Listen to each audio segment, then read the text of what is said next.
How to fix Wi-Fi not showing or Wi-Fi icon missing error in Windows. For this first step, restart your device and check if the problem still remains, then move on with next step. Search for run and type the following text: services.msc. Click OK. Scroll down and search for WLAN auto config services.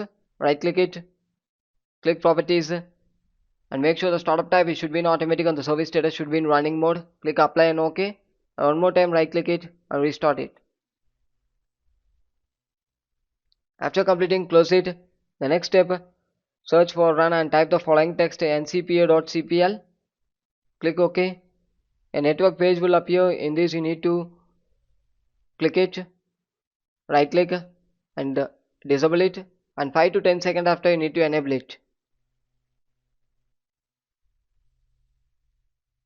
Once the enabling after, you need to restart your device. After restart you can check if the problem still remains, then move on with next step: run network troubleshooter. For this, click settings, click system settings, scroll down, click troubleshoot settings, click other troubleshoot, and click network and internet. Click run and follow the on-screen instruction. Next step, search for device manager. Click it, scroll down and search for network adapters.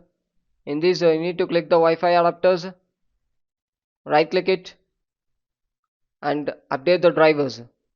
Once update complete after, you can check it. If the problem still remains, then come with next step: right click one more time, click scan for hardware changes and disable it. Once disabling, after 5 to 10 seconds after, again you need to enable it and restart your device. After restart you can check it. If the problem still remains, then you need to one more time right click it and uninstall the drive. Once uninstall after, you need to close it and restart your device. After restart you can open and check it. It will automatically reinstall. And come to next step, click settings, click network and internet settings, click advanced network settings, click network reset and click reset now. Thank you.